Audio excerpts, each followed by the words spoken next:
Hey everyone. Hey everyone. We have a special guest. If you guys can please throw some ones in the chat so that I know that you guys can hear me. I'm going to check on my other computer just to make sure everything is going smoothly. And yes, my voice is still a mess. Let's see. This is the right stream. Let me make sure it's on YouTube though.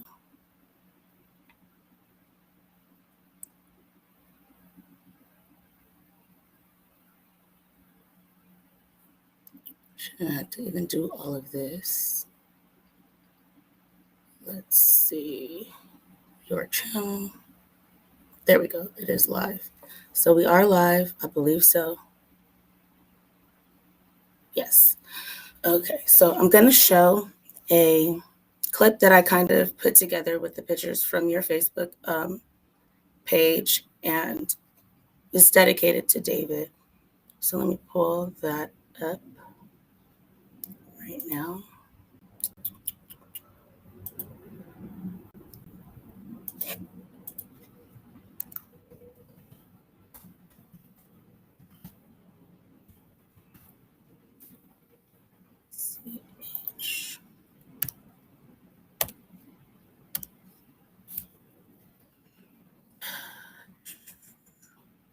Right here.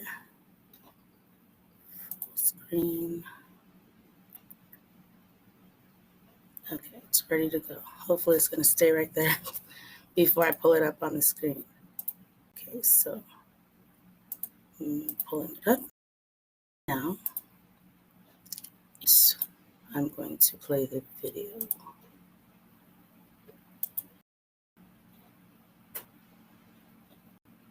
Can you guys hear it? It's awesome.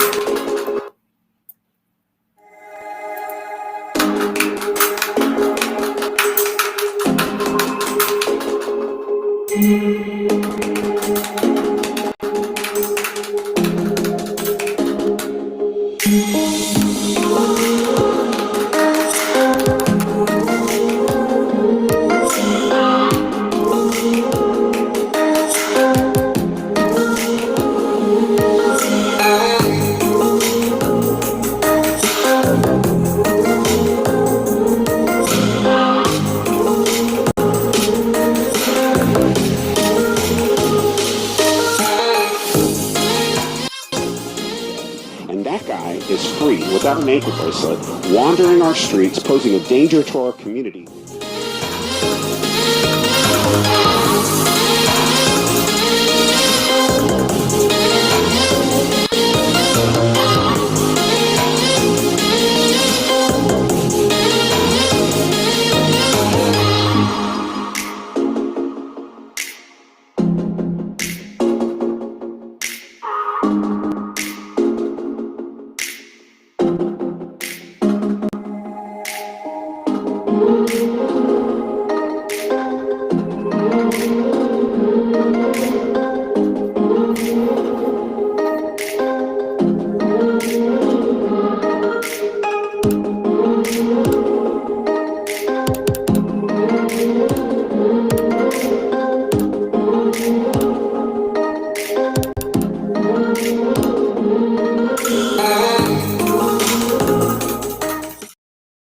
Williams is accused of killing 17-year-old David Castro in a road rage shooting back in July.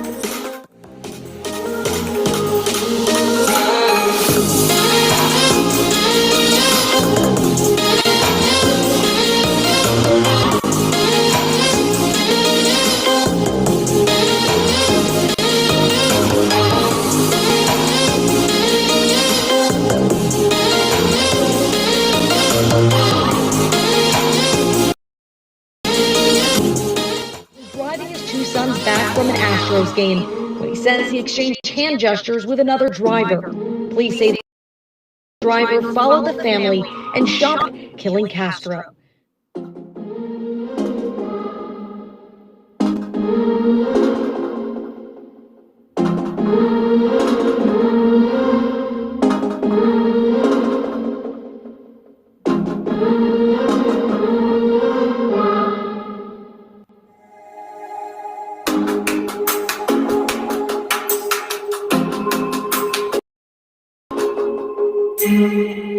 set Williams' bond at $350,000. Each day, Castro says he's been living in fear that his son's accused killer may walk free as he awaits trial. Well, that became a reality when he got a phone call on Friday night. I pulled over. I didn't trust myself to be driving in the moment, and my stomach felt through all the way down, and my heart clenched, and all I could think of is he's loose. He's on the street in our community.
Okay, guys, so that was the video for David, and I have his dad backstage. I don't know why I left you backstage during that. Were you able to watch it as well? I was. That was really touching and moving. Thank you for putting something together so special and professional. Thank you. Thank you for coming on. I might get like Terry. I don't know why. But when I seen the story, first off, I want to have you introduce yourself to everyone. This is David's dad. Hi, my name is Paul Castro. I live in Houston, Texas, along with David's brother, Luke, and his sister, Anastasia, is in college in Boston. Okay. So I talked about this story with you guys, I believe it was last week, and we went over a couple of the news clips, and we were all very upset at this man, first of all, running, trying to hide, then turning himself in and getting out on the $3,500 basically is all you have to pay to get out. It was, we don't really know how much he paid, somewhere between $17,000 and $35,000, but that kind of depends. The rules here in Texas are very strange. No, they're different. Okay, so it's not all the time, it's not 10%. Right. So sometimes it's 5%, sometimes it can be lower. And then they let him out without any GPS monitor or anything on. For 4 days, he was out without any kind of monitoring. And then they did get the monitor on, but the district attorney's office told me very clearly that doesn't mean anything. You know, it all depends on how well he's being monitored. She said, I don't have any sense of security. Like if he decides he's going to drive straight to my house, right, there's no way that we would know that by the time he got there. Right. I mean, what would a restraining order do? Nothing can help that. It'll help after the fact, but it's not going to help now. Yeah, they could rearrest him. Say it again. They could rearrest him and let him go on another bond. Yeah, but from what I looked at, he has multiple felonies. That is correct. And other cases that I've looked at, the ones that are committing murders have had previous felonies or still active felonies. And I thought Houston was taking care of this and, putting something into the laws to where if you have felonies, you're not allowed to have bond. Yeah. So, I'm in the school business. I've been doing school stuff of some sort for the last 27 years. And that's what I do. I do that well. The schools I serve, we serve kids from all over the city, do a really good job. I don't get involved in politics. I don't get involved in all that stuff because I got my hands full. Now I got my hands full with this. Yeah, there are multiple people who've hurt people in our community multiple times violently. They've committed acts against their own family, beat up their own kids, their own spouses, their girlfriends. beat up their parents sometimes, put guns on, pull guns on and shoot people in their families, outside their families, rob people, shoot people randomly. And the system as it is now, they go right back on the street.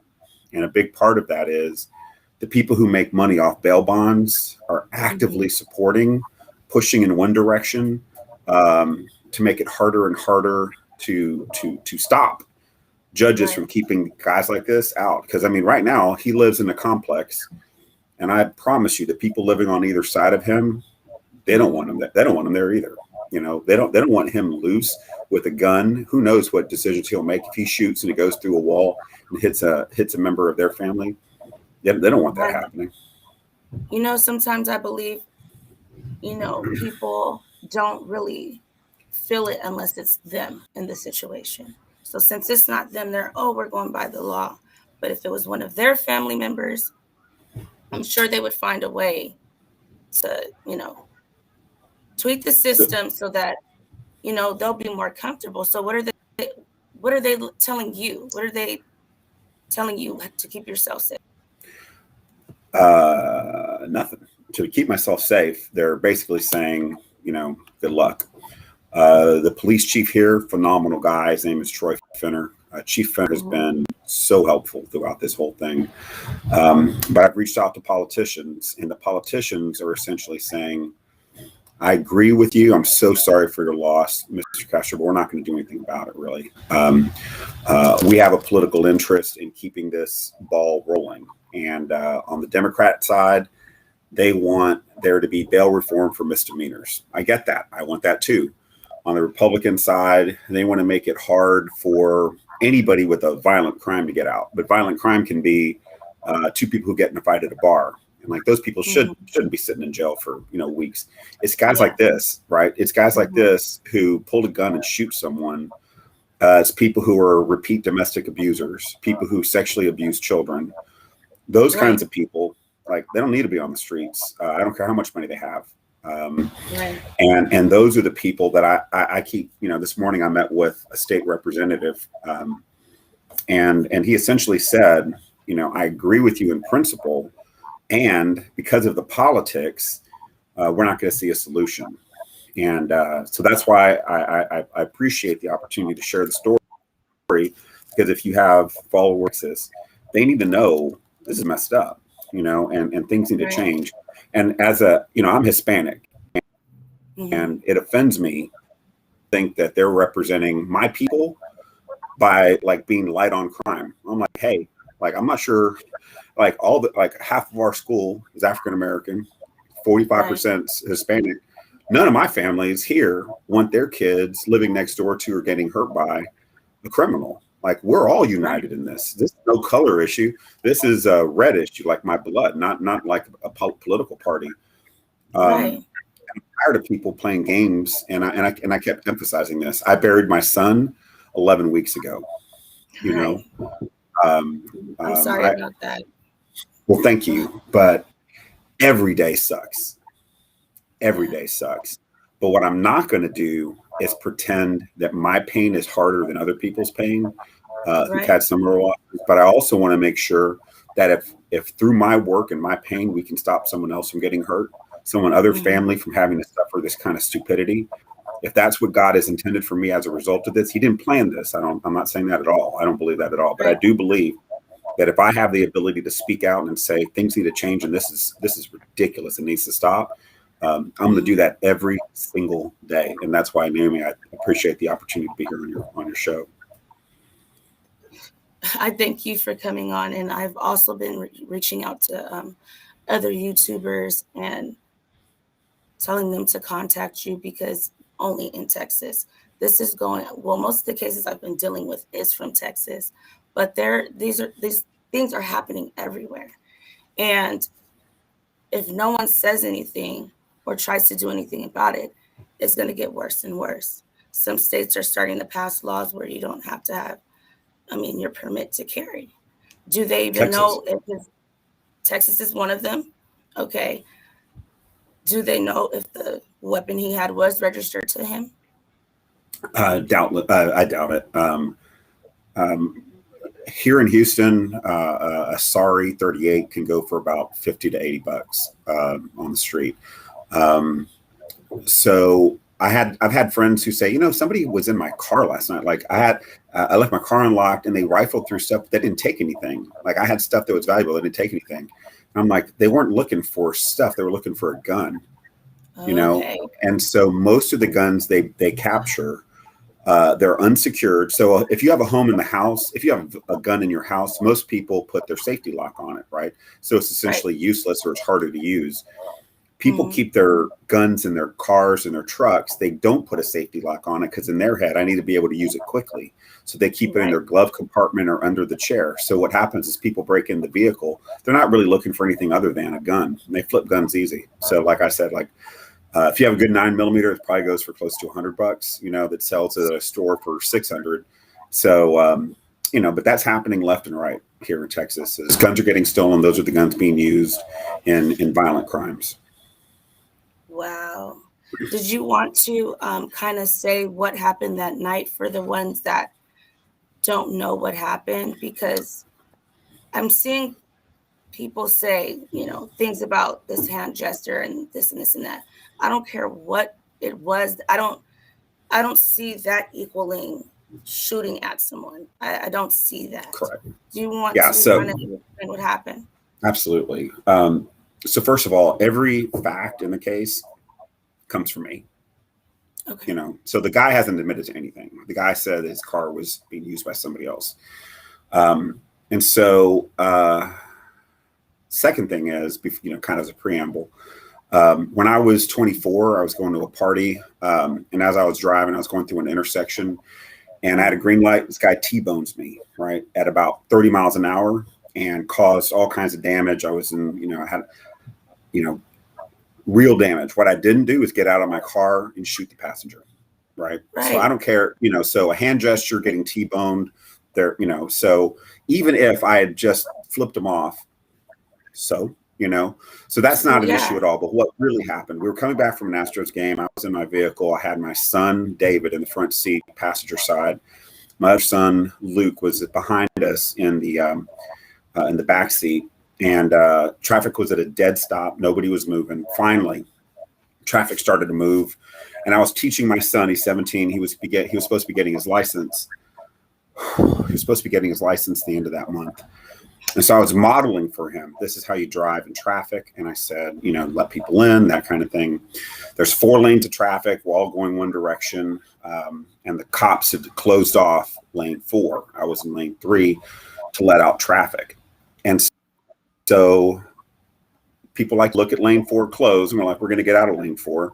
Well, this guy decides he's going to try to move up, right? So I see him coming from far back.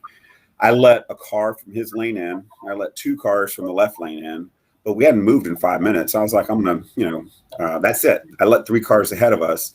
Let's start going. Well, this guy decides he's going to try to squeeze in anyway. Right. And I moved up. I was like, dude, I got like 1,000 cars behind me, you know, like go behind me, you know? So he actually, I'm just sitting there and he actually hits my truck with his car. He starts wedging in like this. I'm not even moving. And I was like, what are you doing? You know, but there's a cop right there. So I thought, surely the cop's going to do something. She didn't. So he pulls over, he opens his car door and he starts yelling at me, you know, and I was like, what are you doing? And all I did, this is exactly what I did. I pointed like this. Okay. I said, dude, I've let other cars in. That's the hand gesture. That's it. The cop stops me. Okay. And the cop waves him in. So he got in. He got in. Okay. He gets in front of me. So as soon as he gets in front of me, he kind of goes to the right and he goes, right? So when he takes off, I was like, good, he's gone. But then he goes into traffic and he goes into the left lane that's turning left. And I decided, I was like, I don't want anything to do with this guy because I don't know, because he's, you know, starts yelling at a person in the traffic. I got my 2 sons with me. And so he's in a lane that's going really, really slow. And I decide I'm going to go in the right lane and I'm going to just get away from this guy. And then I'll drive all the way around the city if I have to, just to get away from him. because I didn't know. I was like, this guy's weird. And my son was getting really nervous. He was like, Dad. I was like, I know. I said, you're going to be okay. You're going to be okay. So we'll go in that lane. And when I go in that lane, the traffic slows up a little bit. I look over and there he is. Boom. He cuts over right behind me. And David says, he goes, Dad, he got behind us. I said, I know, son, you're going to be okay. Don't worry about it. We're going to be okay. And then he starts flashing his lights and he's honking his horn. And I was like, what in the hell? And I said, don't turn around. Don't turn around. I said, you're going to be okay. We're going to be okay. Right. And as I go, he just keeps following me.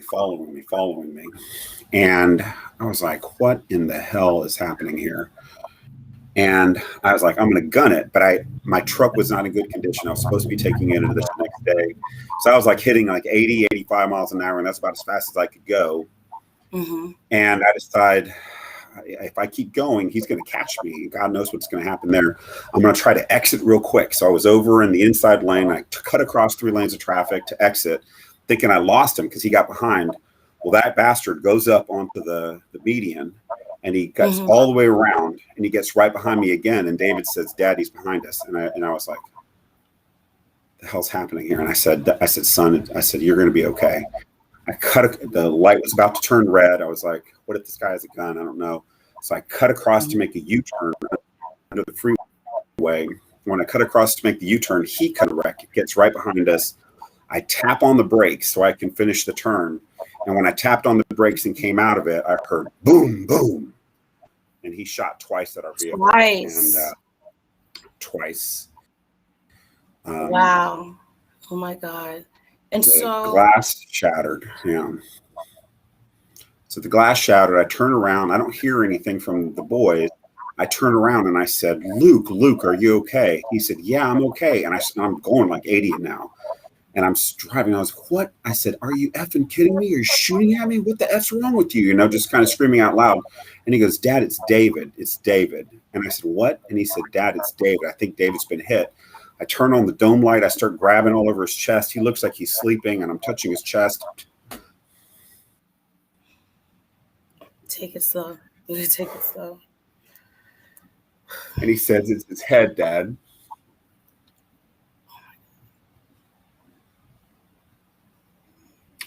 So I touch his head, and his brain matter's coming out of the back of his head.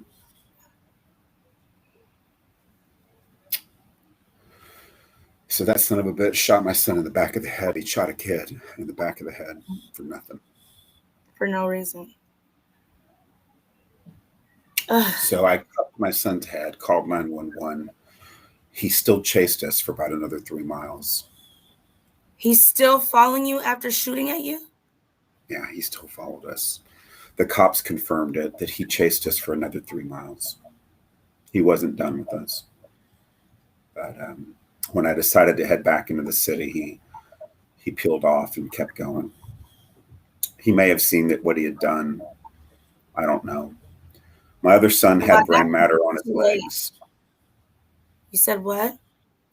My other son had David's, oh my blood God. and stuff on his legs. And it was a nightmare.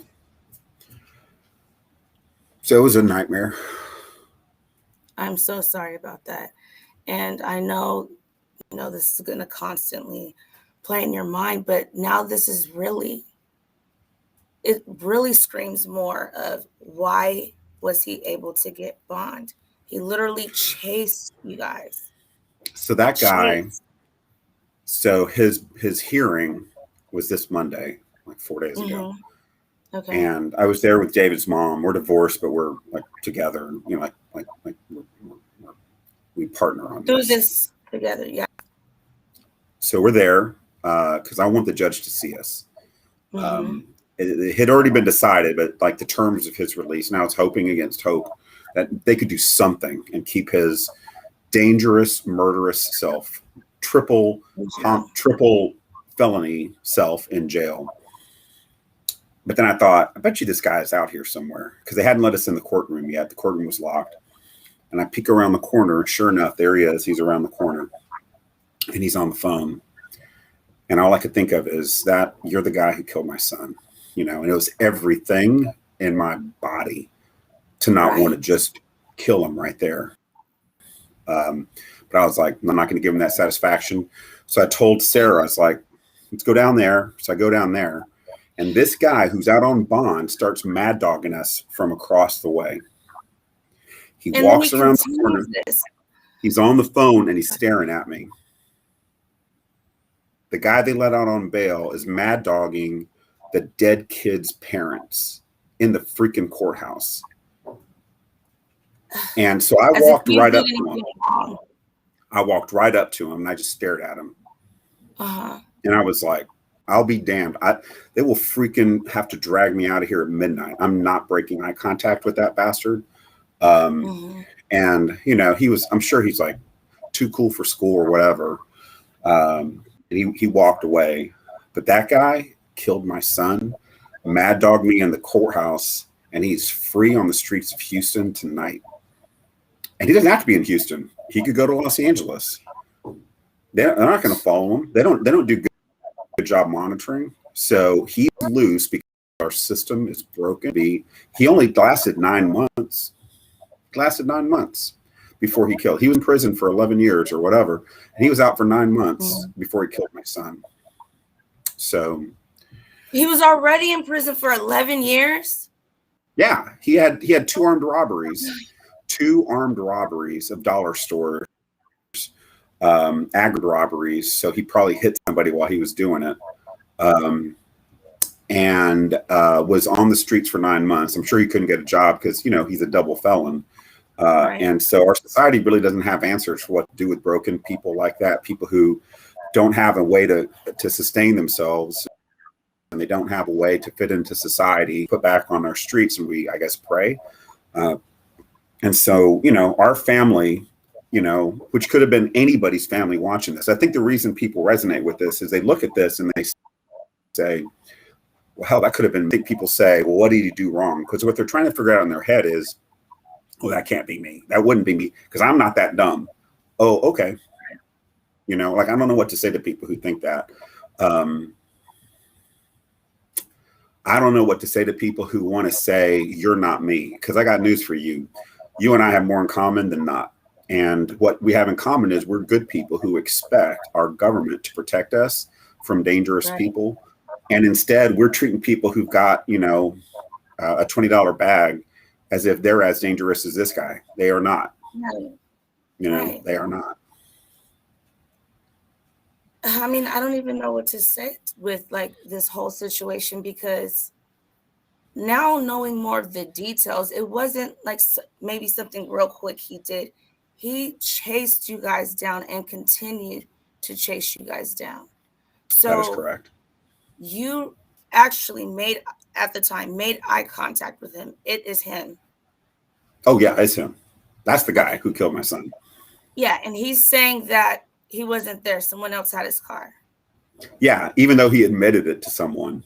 Even though, so then later, that car, we found it. So I had people sending me stuff on Facebook. They're like, I think this is the car. And I looked at it and I got sick to my stomach. I was like, that's the car. It had a very specific look to it. So I sent that to detectives.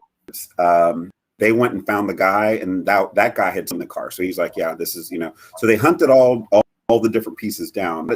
And so the guy who did it, he tried to sell the rims to the car. Okay. Tries to sell the rims to the car. Police officers go, they see the car and they're like, okay. Then they come back. He's got it under a tarp. Then they come back. He's driven it 1 block away and lit it on fire. Genius, right? Yeah, he's not, but that's what, if he's smart, he wouldn't have shot somebody, you know, he wouldn't have shot at cab level into a car. So he's obviously a certain level of not smart, but he's even not smart, right? And the not smart is he also was so dumb that he burned his own car 1 block away. He tried to sell the rims for like $500 to get back some of the money you know, it was the most, everyone was looking for a white Buick LeSabre, right? So he couldn't even drive anywhere. So he was like, you know, and then he goes into hiding. They can't find him, you know, because they know who they're looking for. And he goes into hiding for a couple weeks. And then he comes out and he's like, yeah, it's not me. And then there's a well-intentioned, interesting guy in town. but who advocates on behalf of members of the community. Sometimes they Oh, get in I trouble for hope law. you're not going to say who I think you are. I'm just going to Wait, I say can't that's hear the you. guy who brought him in. What I said is I'm not going to say his Oh, name, but gosh. that's the guy who brought him in. But brought I'm him not in, gonna but say didn't know his the name details either. of the case. They didn't know the details of the case. Asked him, they said, hey, you know, he goes, oh, no, he's innocent. And they said, oh, do you know all these details? And he said, no. And then he got to come back into the picture because, again, this is the guy. Why advocate for a child killer? Nobody wants it on their hands, you know? It's a child killer. Today, a child was released because our laws suck. And the child killer was released because we can't tell the difference between someone who shoots at people in the head, who's dealing and someone who gets in a bar fight.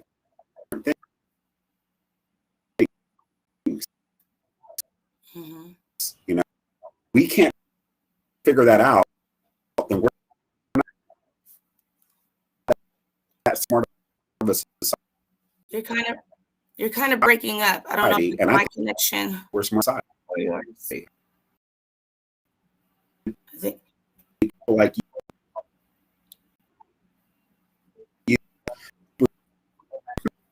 you know,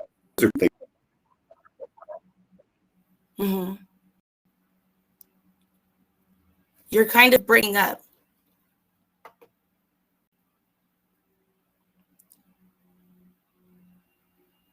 Uh-oh, guys. I think he's frozen. Yeah, let me see if I take you out and put you back in, if it'll help. Hold on.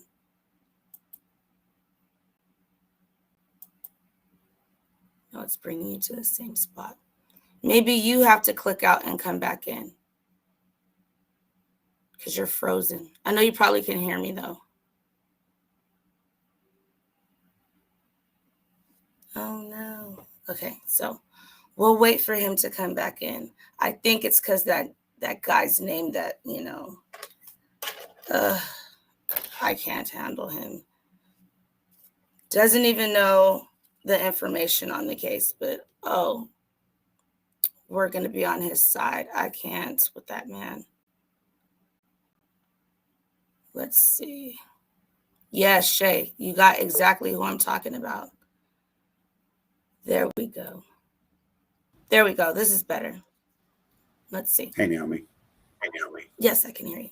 Good, because I was saying a bunch of curse words. I was saying a bunch of curse words. So, you know, I don't mind. I understand that.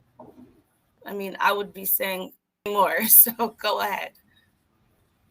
no, I just, you know, and what I'm sad. So I'm an educator, and I have friends educators, and what we hope to do at, you know, our school and at other schools is help people. So the guy who killed my son's 34, right? David was, so he's twice his age. Okay. Yeah. Yes, you know, and he's gonna, you know, advocating for the death penalty. We're advocating for justice, but his parents are going to get to see him, and if he has any children, I don't be able to see their dad, as it should be, We want to stop other people. We want to help other people figure out. When I'm mad, I have choice. Right. And you said even when I'm mad, I have choice choices. doesn't have to include a weapon. Correct. Right. My kids have had a gun out of it. You're breaking up quite a bit. I'm trying to get what you're saying though.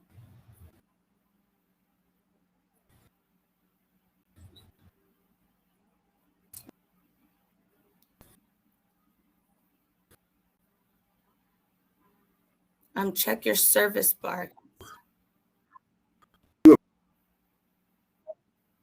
no. My parents have lost.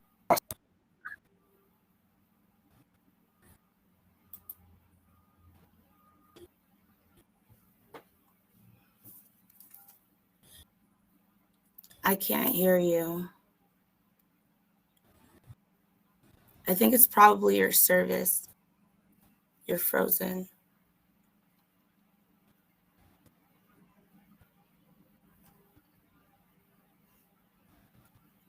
I don't know, but I believe that he's probably talking about his son's hashtag. And that's something I really thought was amazing. That's his hashtag that I just put up on the screen, RAK David. So if you guys can throw that into the chat, go ahead. It means random acts of kindness. Mr. Castro, I can't hear you.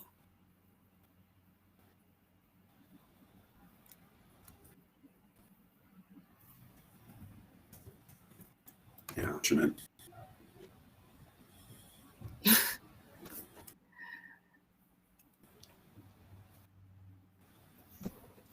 I believe you can hear me. So yeah, I put it on the screen because I just figured that that's what you were talking about, because that really grabbed my attention. The RAK David.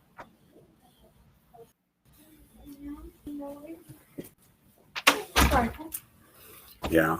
So RK David.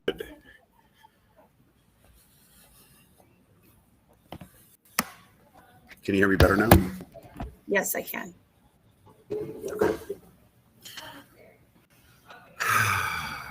Yeah. So David was a sweet kid. And what we wanted to do, what I thought is like, well, he did a lot of good in the world. He helped a lot of kids out. And he was the kind of kid who would come up to the lonely kid in the cafeteria and talk to him. And if that's not happening because he's dead, we got some work to do to pick up the slack, right? And so that's what RK David is. It's an acknowledgement that we have some really good kids who help carry what David no longer can do.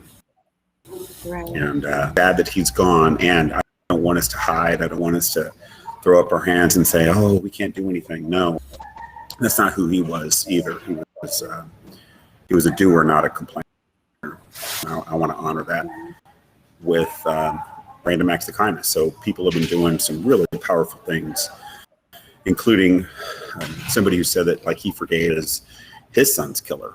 His random act of kindness was to reach out to the man who was in a drunk driving accident, ran over his son on a bike and left him for dead in the ditch. And he reached out to him and said, you know, you've never asked for my forgiveness, but I'm going to give it to you anyway, because I need to let you go. I'm not ready to do that with Mr. Williams. Mr. Williams needs to admit what he did first. And then, you know, I want that all to go through the judicial process, and then, you know, I'll pray on it and we'll see. Right. I just think, how could you live with yourself knowing that you did this to a child? Try and run, and you see a man and his wife is hurting, and you're just mad dogging them in the courtroom as if they've done something to you. That's just crazy. That shows you where his mind is at. Correct. He doesn't care. He's going to continue to offend and offend if they keep letting people like him out. There's a case I did. The guy had 7 active felonies. And when he got arrested, him and another girl went into an apartment and killed a man. He should not have been out. Correct. And this is in Houston. I really don't understand.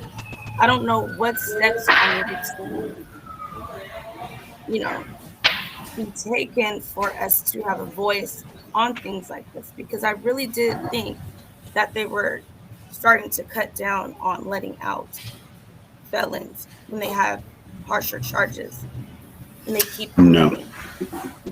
No, there was a guy who was out on 7 bonds and committed murder. So it keeps happening over and over and over. And people like you, people like me, we depend on judges, district attorneys, lawmakers to come up with laws that support us. But instead they're talking, you know, here in Texas, they're talking about, you know, gender-based bathrooms and stuff. What does that have to do with anything? I don't know. Right. You know, like that's dumb. Like come up with something, you know, that affects the lives of real people who just want to keep their families safe, want to be able to go to a baseball game or a restaurant. You know, this guy walked up to a guy at a restaurant here in town and shot him outside a restaurant. He was off, but he was also out on a bond, and he, you know, basically executed a person. There was a New Orleans police officer who was here in town on vacation, and he got shot randomly. And there's just all these random things happening. And then in Texas, you know, you can have open carry, no license, no training, nothing. You just carry a gun because, you know, yeehaw, we're in Texas. That's insane.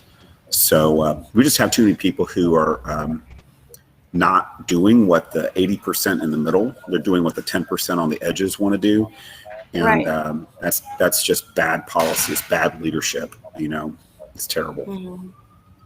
Yeah, my brother lives in Houston, and anytime I talk to him and I'm talking to him about cases, he's like, it's really like that out here. It's like everyone has a gun. And for me to think that it's just okay for everyone to have a gun, someone like him, Mr. Gerald, can make this type. I don't even want to say it's a mistake, because he followed and he kept on going. He kept moving out of the way. He kept on going. And then still after he kept on going. To me, this is past premeditated now, because there was many times for him to get out of the situation. So to me, this is past first degree. And so, I mean, if I was in your family, I would be pressing for that. I would want nothing less. I'm hopeful. If you could get capital, I would get capital. I'm just saying that's what I would do, because it makes no sense. Yeah. And someone it's horrifying.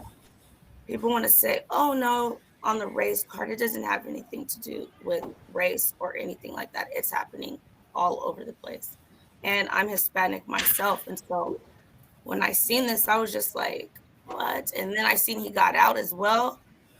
I was just like, no, I need to contact him and see if I can talk to you, because I really want everyone to hear this story and how you flipped something so negative into something good, which is the hashtag. Yeah. So my request. So here's where our family gets happy, and we actually share these. So people reach out and they say, hey, I just want you to know I did a rack David. I'm like, oh, what'd you do? And sometimes it's little. Like I was talking with our waitress. Our waitress has 3 kids at home. I put an extra 20 on the tip. I'm like, oh, that's really sweet. Sometimes it's, you know, I saw a homeless guy and I gave him $5 and I only drive by him. He seems like a nice guy. Or I called grandma, you know, and grandma drives me crazy, you know, and I called her and I talked to her for 20 minutes. That's my rack, and it drove me crazy. I'm like, okay. Right. So whatever that is, you know, whatever it is where you make someone else's day better. Okay. Mm-hmm. So my son would call both his grandparents who were in, you know, old folks home, and he would call my dad, and my dad has got all kinds of health issues, and he would call and text him almost every day. I didn't even know this. And he did it because he's a good kid, right? And by taking him out of the earth equation, those good deeds are going undone. And so what I'm asking for is, if everyone shines a light in the darkness, it ain't going to be dark anymore. And if we hide in shame and we cry and we complain about things and that's it, if we think that that's not it. The rack David is, put the light back in the world. Do unto others as you want done unto yourself, which is goodness. And if you do that, you know, and again, I buried my son less than 3 months ago, right? And if I can do that and try to do that daily, my request is, you know, do it for yourself. Do it for your better self that you have inside you that sometimes goes in hiding because everything seems so crazy in the world. Don't let that happen. You know, I have great kids here. These little 11-year-olds come up to me, like, and they handed me these letters that just made me cry about, you know, they were remembering my son, and like that means a lot. And I would just say, you know, let's make the world better in the face of this horror, and let's not let the bad people take over. It's not okay. This is our world. It's not theirs. Right. It's our world. They're visiting. We should take care of each other, and by taking care of each other, we can squeeze that out, and hopefully we can stop other people like this man from making bad decisions in the future. Right, right. So, guys, I love this. So, if you guys go out, I don't care if it's the smallest thing, like he said, he's going to be able to see these if you hashtag RAK David. And that's helping out everyone. So, please do it. Shout it out everywhere. When you go to Starbucks, pay it forward. Anything. If you see, someone short on change and they're trying to get diapers for their child, go ahead and do it if you have it. So I wanted to get this point across for me. My voice has been going out, sorry. And is it okay if other YouTubers contact you so that they can get this further? Absolutely. Yeah. My personal mission right now is to, A, make the laws better, but B, keep my son's memory alive. Yes. And I think through this, it will be, because people will start thinking, oh, I just did this, and type in RAK David. And so you'll always have that coming to you, Fight the darkness. Yep. So I thank you for coming on. And I know you're really busy, but I really wanted to get this story out. Appreciate you so much, Naomi, and I appreciate the time and your talent being shared in terms of the video you created. That means a lot to me and the family, and I just want to say thank you. Thank you for coming on. I am also going to play it again for the ones that were not in the room at the time. If you have to go, you can go. I do. I have to run to my 2 o'clock, but it's so good. And again, I look forward to staying in touch. Okay. Bye. Thank you. Oh, he's so amazing. So, guys, for the ones that didn't see the video, it's also on my my playlist. So I'm going to play it really quickly for you guys. And then we're going to get out of here. You guys know I normally don't come on this early, but I got a chance to speak with him, and this story really touched me. So I reached out and I said, hey, can I talk to you about what happened to your son? And also because what it stands for is so amazing to me, just to help people. So I'm going to play it one more time. Here we go. For those of you guys who didn't see it. And if you can, man, just throw it out in the chat so people can see it. RAK David. So let me share this. Okay.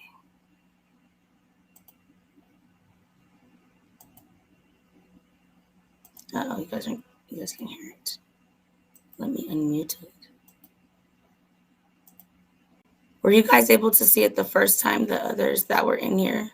Because I don't know if I unclicked the box the first time, but I did this time. So were you guys able to see it the first time I played it? All right, let's start from the beginning.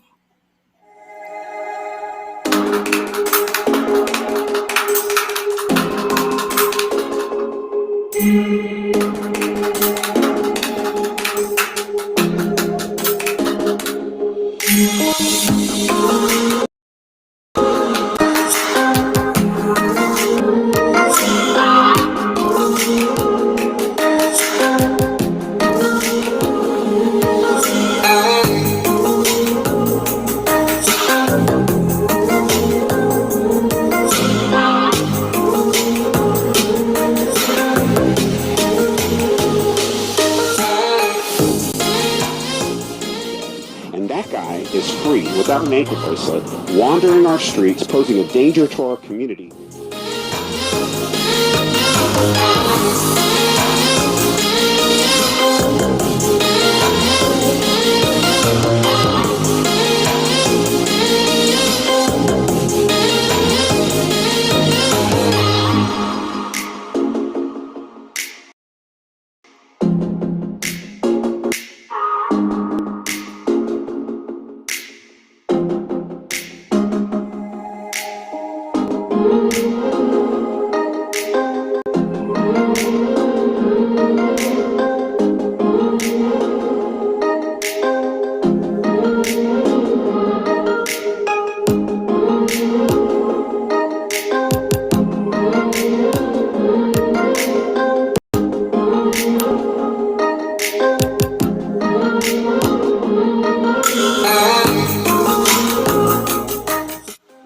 Williams is accused of killing 17-year-old David Castro in a road rage shooting back in July.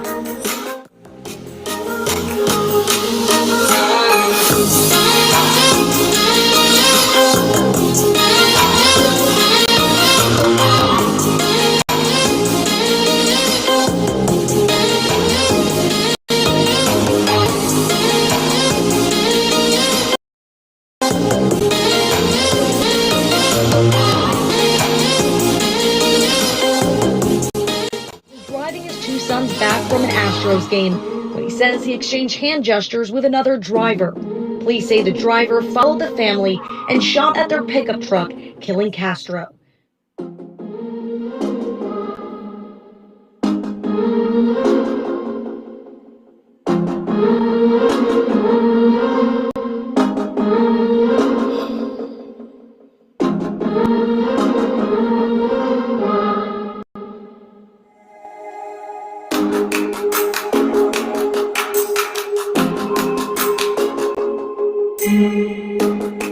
Brown set Williams' bond at $350,000. Each day, Castro says he's been living in fear that his son's accused killer may walk free as he awaits trial.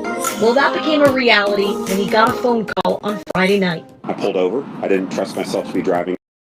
In the moment, stomach felt through all the way down, and my heart clenched, and all I could think of is he's loose. He's on the street in our community.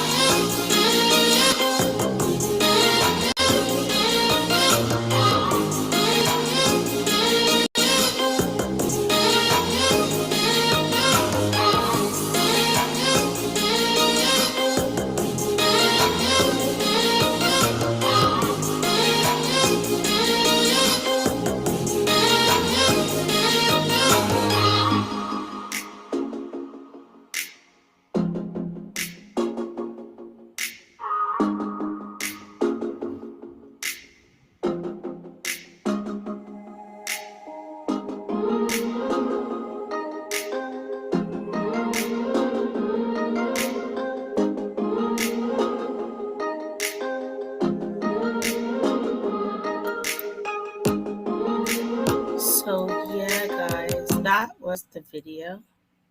I'm